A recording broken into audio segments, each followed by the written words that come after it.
Meninos, conforme havíamos combinado da última vez, vamos falar hoje sobre o oculto. No Egito Antigo, todo escravo que trabalhava na construção das pirâmides tinha a sua língua extirpada para não passar a ninguém os caminhos que as pirâmides tinham por dentro, os segredos de como chegar até o sarcófago do rei no dia em que ele ali. Que quando o rei morria, morriam os seus empregados, aqueles que lhe haviam servido, porque os egípcios acreditavam que, uma vez despertos na verdadeira vida, eles continuavam reis e precisavam de escravos que os servissem. Por isso, todo mundo era enterrado vivo junto com Faraó.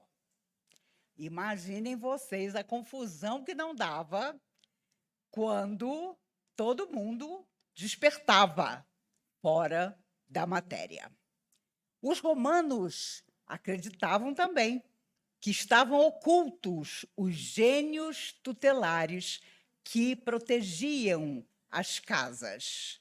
E à porta de cada casa havia os deuses nos quais eles acreditavam e a quem prestavam homenagens. Então, tinha a deusa que protegia o lar, tinha o deus que protegia o guerreiro quando ele ia para a guerra. Os egípcios, por exemplo, tinham muitos deuses, entre os quais Anubis, que tinha o rosto de um chacal e que, após a morte de cada ser humano, pesava o coração da pessoa que morria para verificar se o coração pesava muito ou pouco e se a pessoa podia ser homenageada ou não após a morte. Vocês veem que, quando Jesus surge, a coisa muda de figura completamente.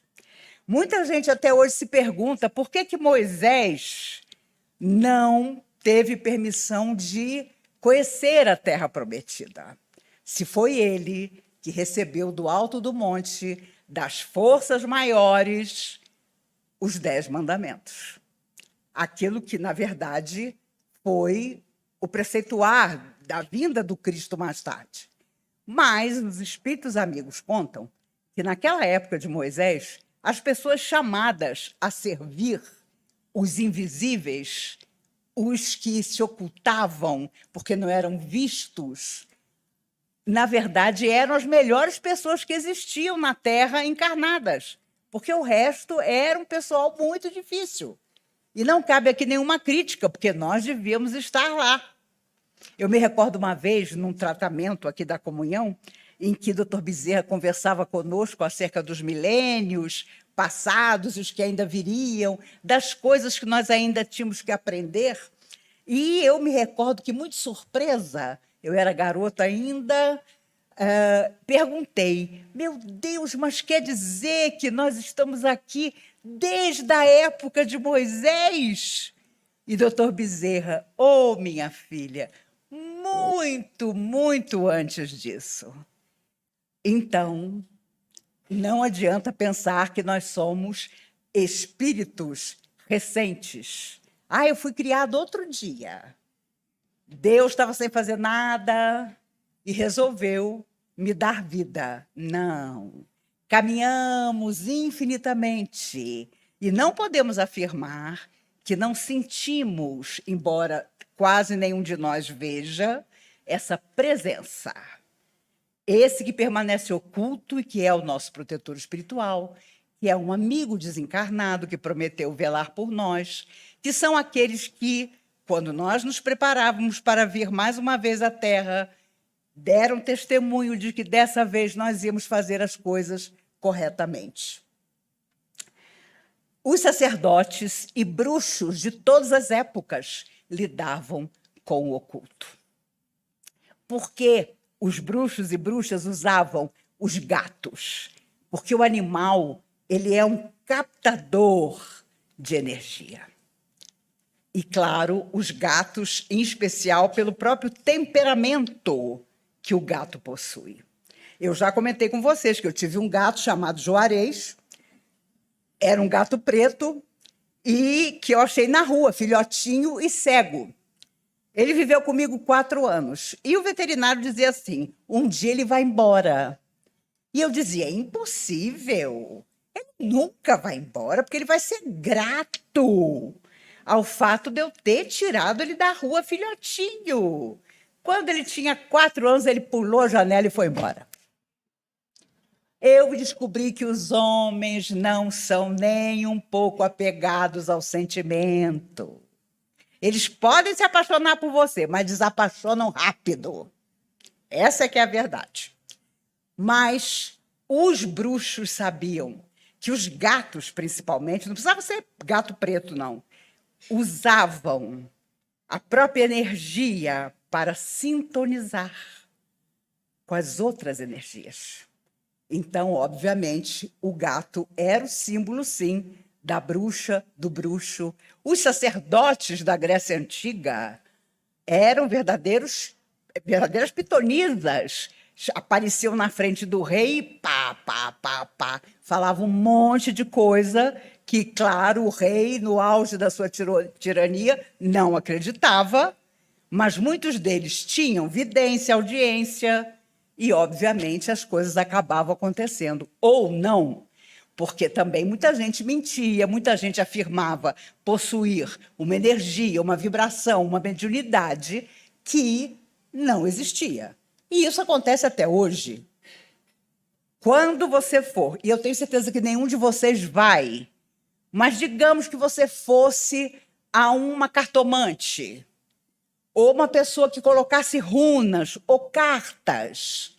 Se você entrar no lugar onde a pessoa atende e tiver uma cortina de veludo, um lustre enorme, umas luzes fosforicantes, pode saber que mediunidade não tem nenhuma.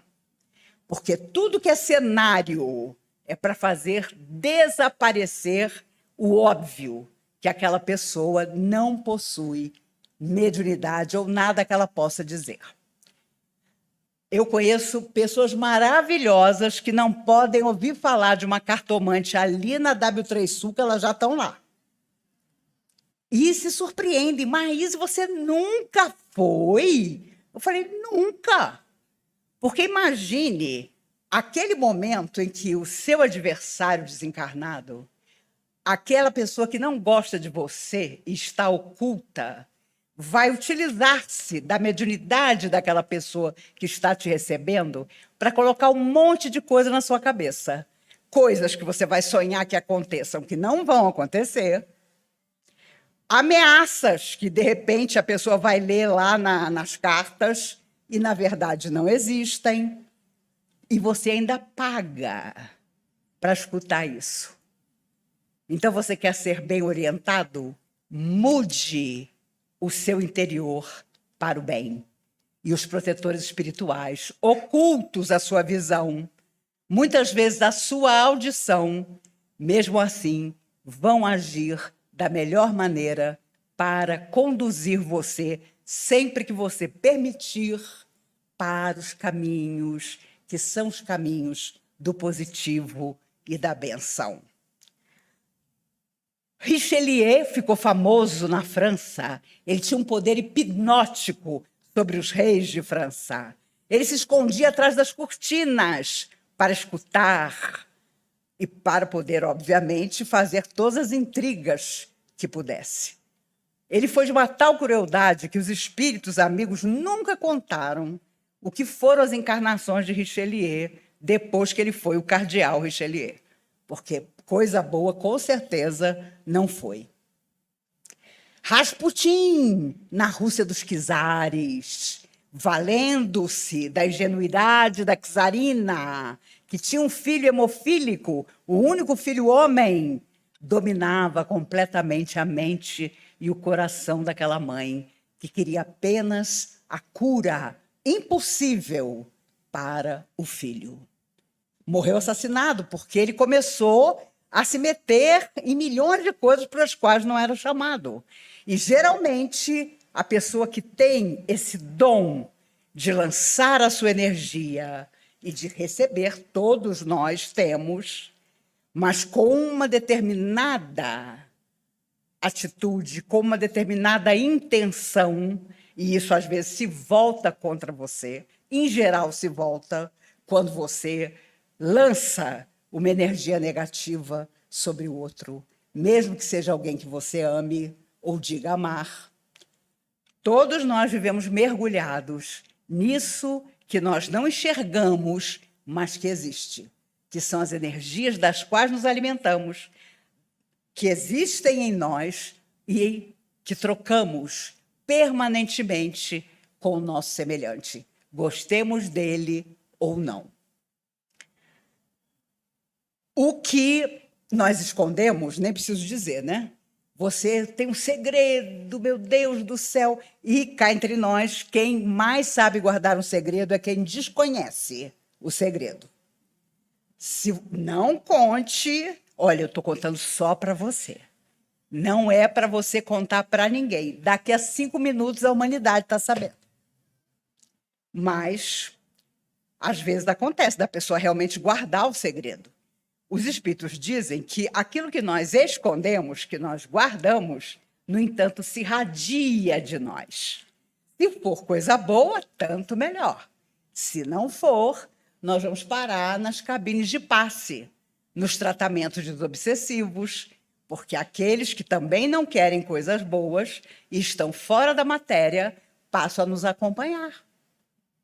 E isso não pode, porque acaba afetando profundamente o nosso psiquismo, a nossa saúde, a ponto de ficarmos doentes, as chamadas doenças da cabeça, as doenças inventadas. Se você é médium, pode ter certeza. Se você disser, hoje eu acho que eu vou ter uma dor de cabeça, pimba, a dor de cabeça aparece. Quando eu tinha 11 anos, na porta do Colégio Casebi, eu ficava esperando a condução para voltar para casa, e os meus colegas adoravam conversar comigo. E diziam assim, nossa, eu gosto de conversar com você, porque eu estava com uma enxaqueca e passou. Adivinha para quem que passava? Até você descobrir que aquilo é mediunidade, é troca. A pessoa lança sobre você energia, leva a sua e você fica com a dela. Por isso existem os tratamentos de passe, quando você vai deixar as energias que você acumulou em semanas difíceis, no relacionamento difícil, dentro da cabine. Agora, não adianta você sentar na frente do médium e pensar, o que eu vou fazer para o almoço amanhã? O que eu vou tirar do freezer? Não tem nada a ver. Os espíritos vão até querer te ajudar, mas não vão conseguir. Porque o seu pensamento não está ligado àquelas vibrações que são invisíveis, mas que estão ali, fortes, para tirar de você, como se fosse um banho que vai craquelar toda aquela energia, e aquilo cai como se fosse um vidro quebrado, e inundar você das coisas positivas. Olha, eu já vi coisas em fila de passe impressionantes. Por exemplo, tinha gente, antigamente, que contava as cadeiras quando a porta abria para cair em determinado médium. Não, eu contei, o seu Nelson está lá naquela cadeira da esquina. Eu contei e vou sentar na frente dele, porque o seu Nelson era o dirigente do trabalho. Você podia estar com um escorpião na cabeça e você saía boa. Mas como a gente comentava isso, todo mundo queria tomar passe com o seu Nelson. Ou com Dona Angélica, na noite de quinta-feira. Engraçado que Dona Irene tinha uma mediunidade incrível. Ela recebia Dr. Bezerra de Menezes, Dr. Gia da Cruz, Dr. Ramayana, Mãe Isabel. Ninguém queria tomar passe com ela. Por quê? Porque a mediunidade dela era passado, presente e futuro. Quando elas chegavam na frente da pessoa, elas seguravam o joelho da pessoa e diziam assim: posso te falar uma coisa? Não adiantava você dizer não, porque ela já tinha começado a falar.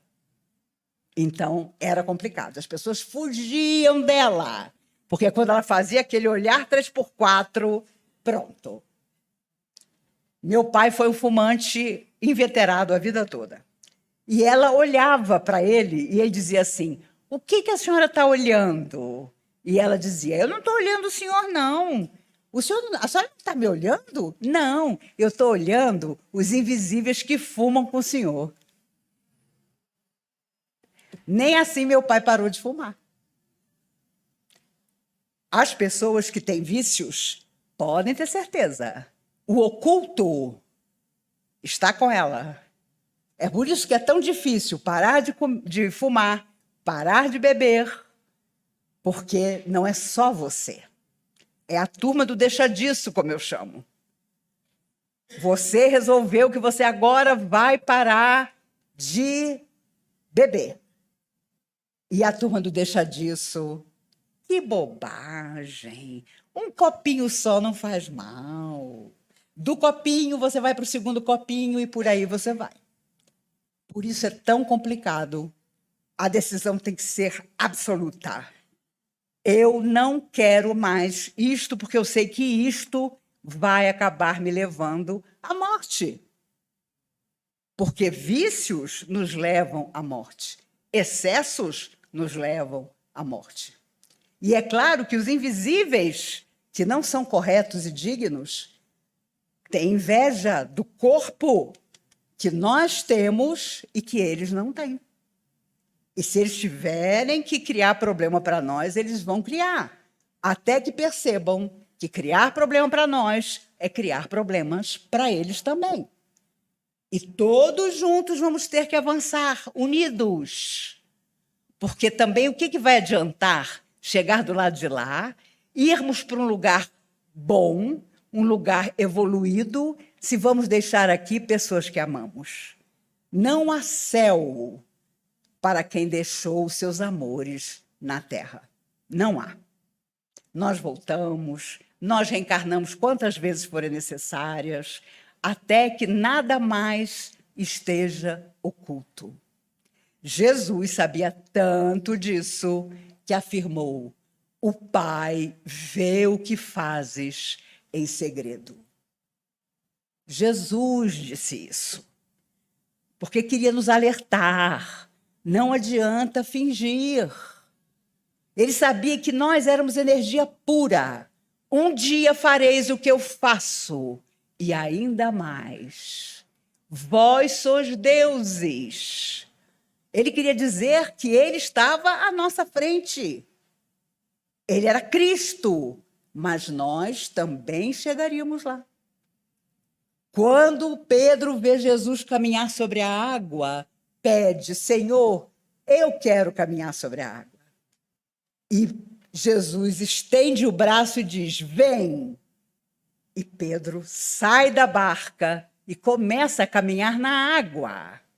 Agora, é claro que no meio do caminho, Pedro pensou: o que eu estou fazendo caminhando na água?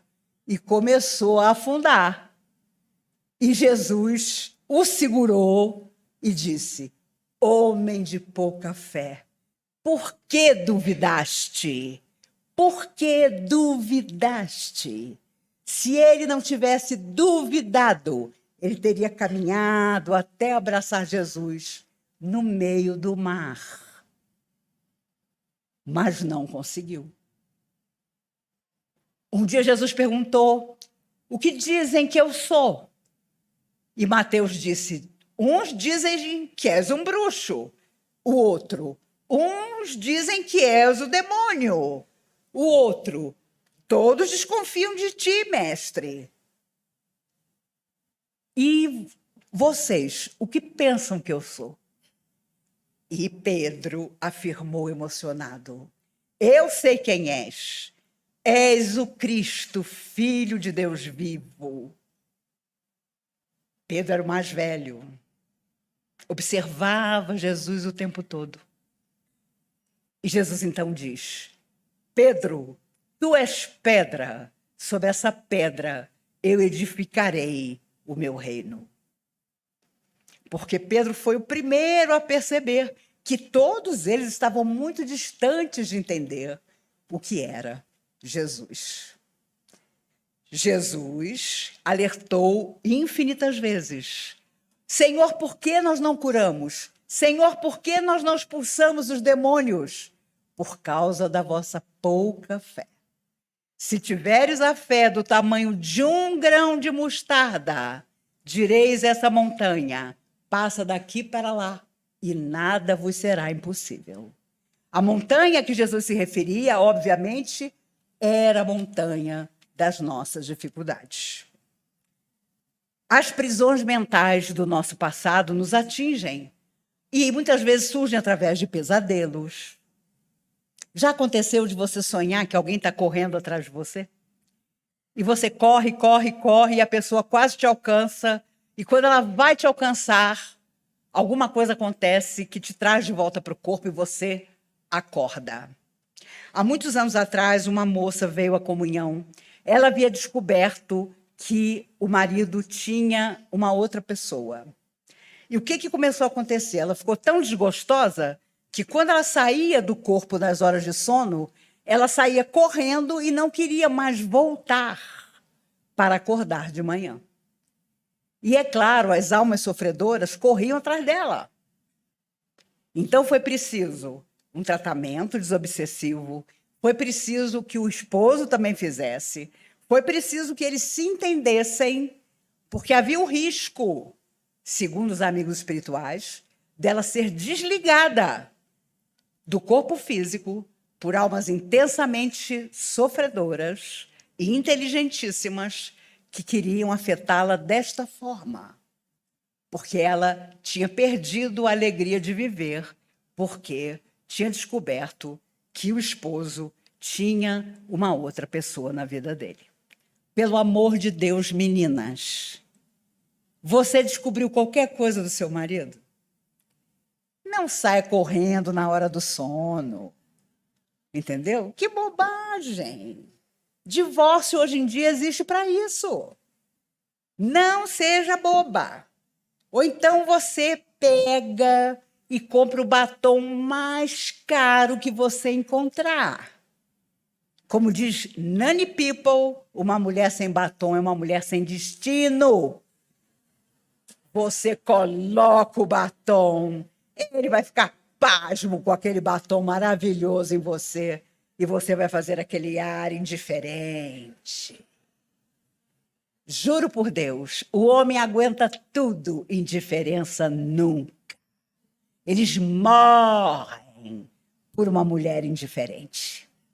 Então, acontece sempre de nós reencontrarmos o nosso passado.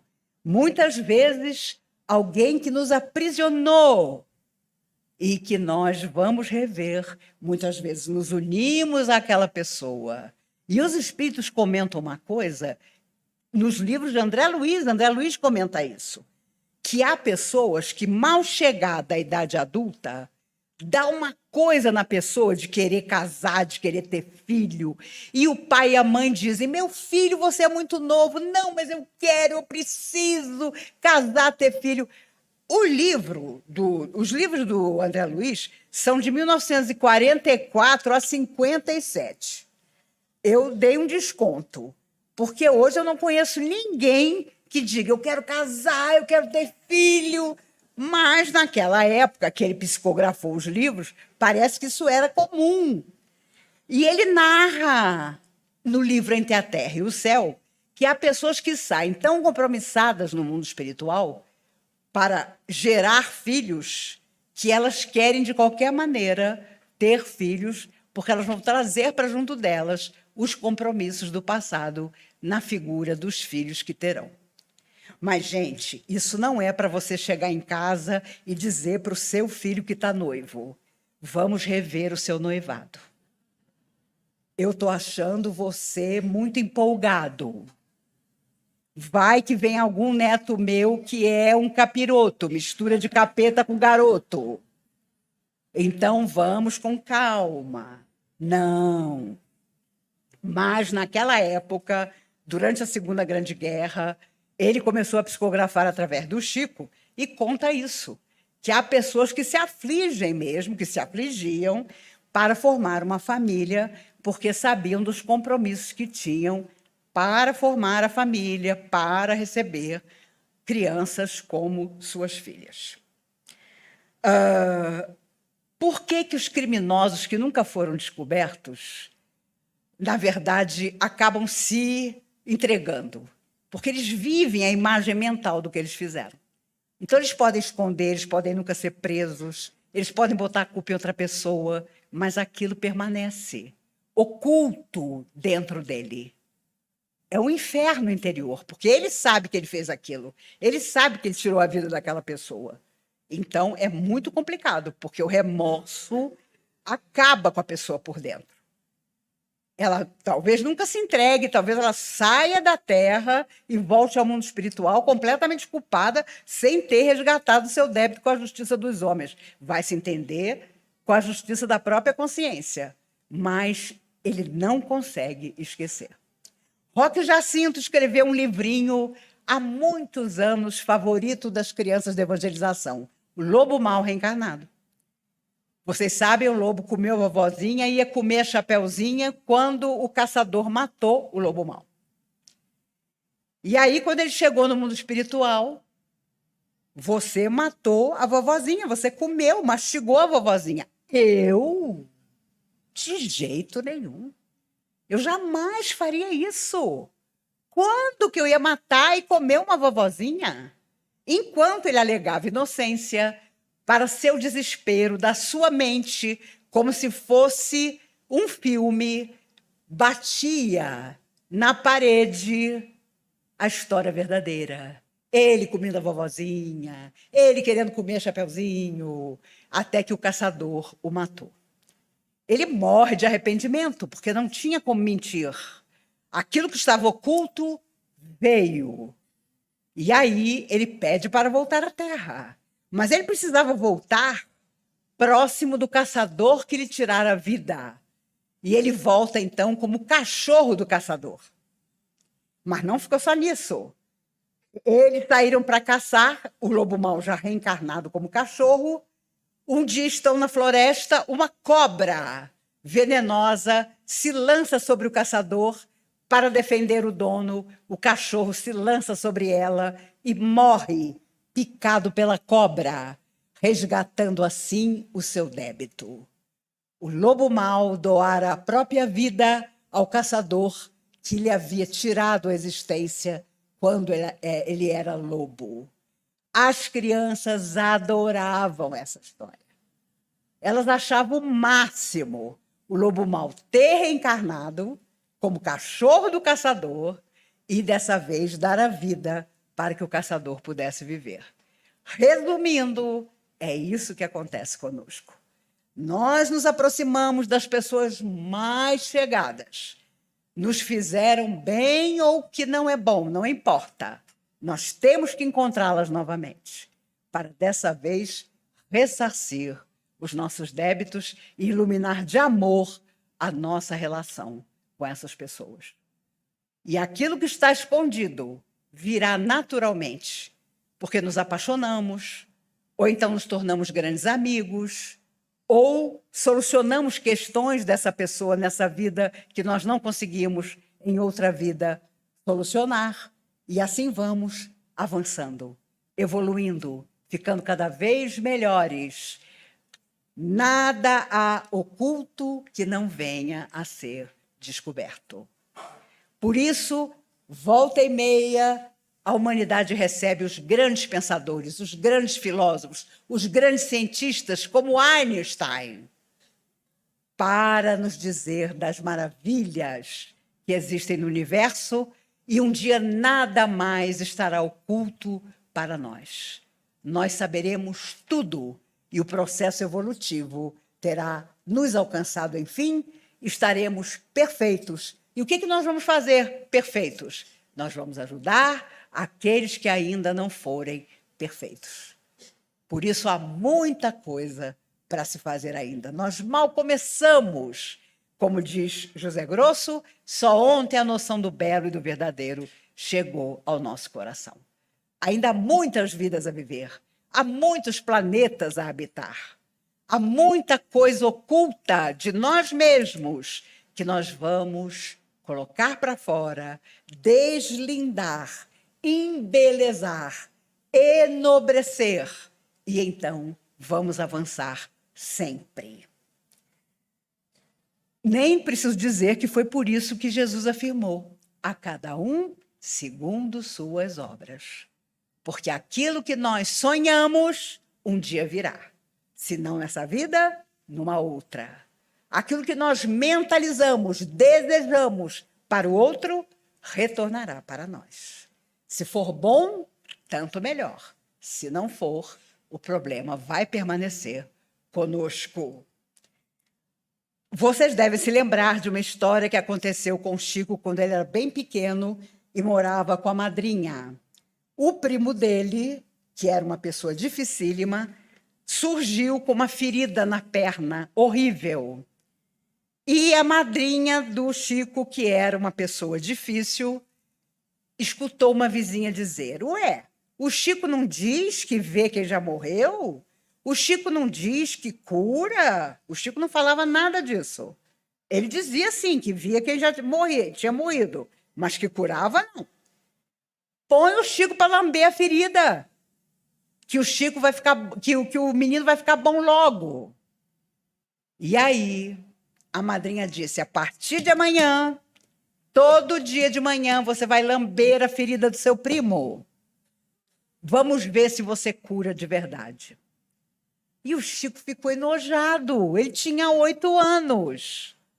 Aparece Dona Maria João de Deus, mãe do Chico já desencarnada.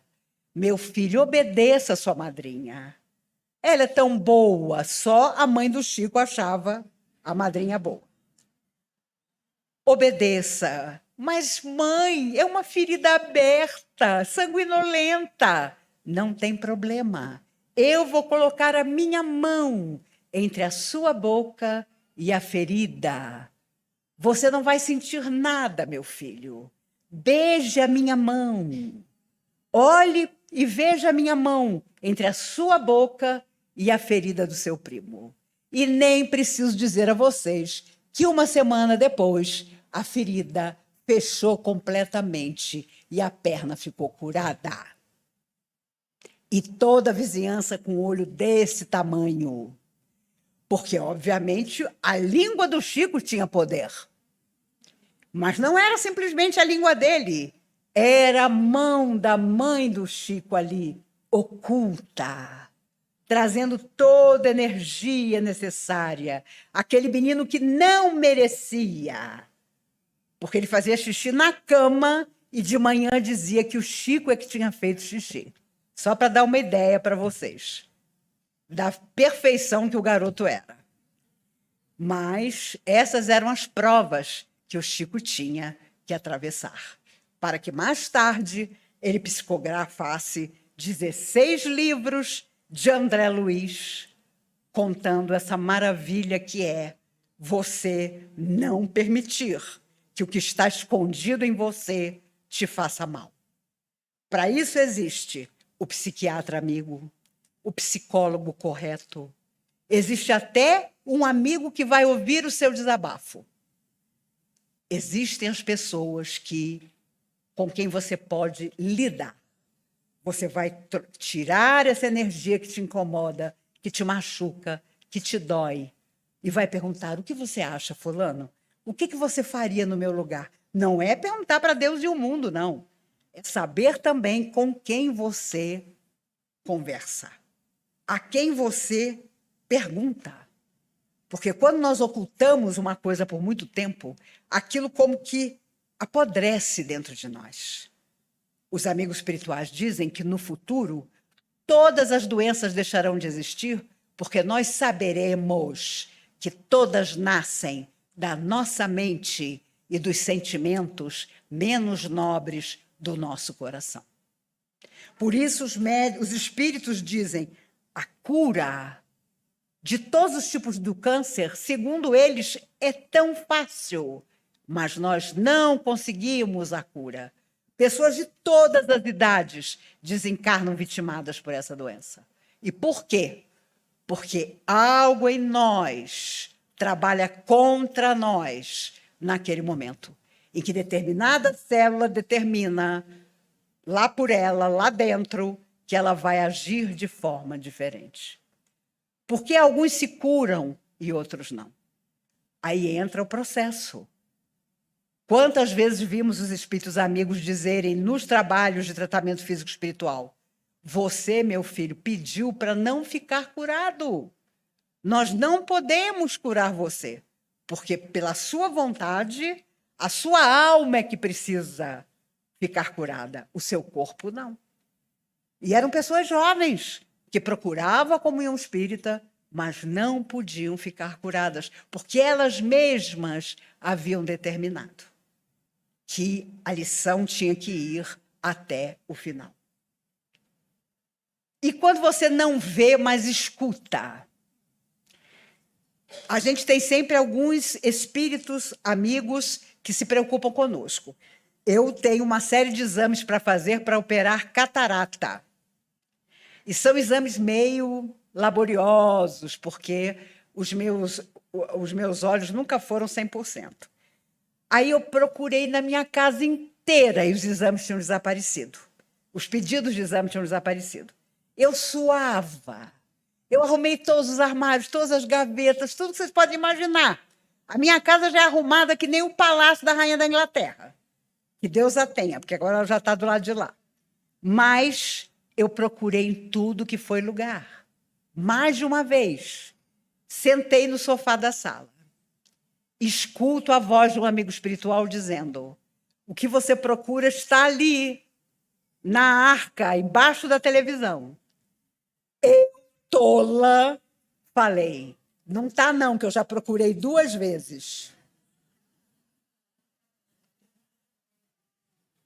Ele, com a maior tranquilidade: procure a terceira. E eu achei. Eu liguei para minha filha: Mariana, você não vai acreditar o que eu encontrei. Mãe, você achou os exames? Bom, não fui bem eu, mas achei os exames. Então, vocês vejam. Olha, todo espírito que gosta de nós pede, às vezes, para ficar por nossa conta, quando podem. Aí você sai, quando você está embaixo do prédio, esqueci o ferro ligado. Aí você vai, o ferro estava ligado, você desliga, você desce e diz para o porteiro: eu sou o máximo. Lembrei que o ferro estava ligado. E o espírito amigo ali: o ferro está ligado, o ferro está ligado, o ferro está ligado. Vocês pensam que não tem? Tem. Eu sempre fui desligada. Eu tinha o quê? Uns 12 anos, ainda não tinha chegado na comunhão, só cheguei aqui com 15. Eu andava na W3 Sul, de repente eu escutava uma voz assim: olha o buraco. Quando eu olhava, um buraco desse tamanho, que já existia naquela época, mais um passo e eu teria caído no buraco. Ora, você escuta uma voz, você olha para os lados, não tem ninguém, ou você é doida, né? Ou você está escutando um espírito amigo. Oculto a sua visão, mas a sua audiência funcionando. Quando você vê, você imediatamente escuta. Mas, às vezes, você escuta sem ver. E pode acreditar. Você, se for bom conselho, siga. Nada é acaso. Quem está oculto, quando se manifesta, é para fazer o melhor que ele puder por você. Uma vez, voltando de uma palestra aqui, no sábado, quando eu abri a porta da minha casa, havia um espírito sofredor na sala. Ele virou-se para mim e disse: você acredita que esses espíritos que tomam conta da sua casa me disseram que eu não posso morar com você?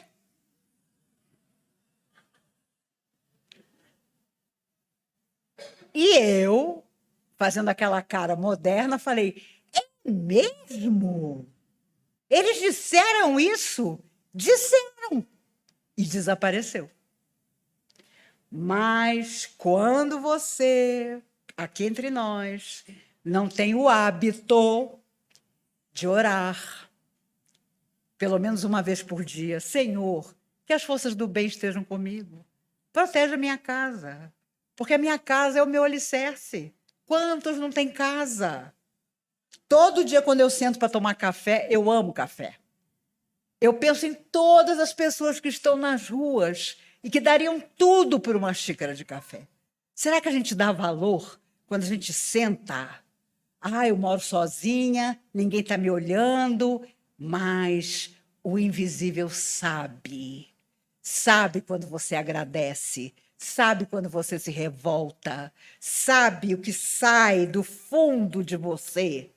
E aquilo tem que ser alimentado e realimentado, porque senão você não dá 10 passos e já vem a fraqueza, já vem a preguiça, já vem o desânimo. Meu Deus, eu nunca vi tanta gente desanimada como agora.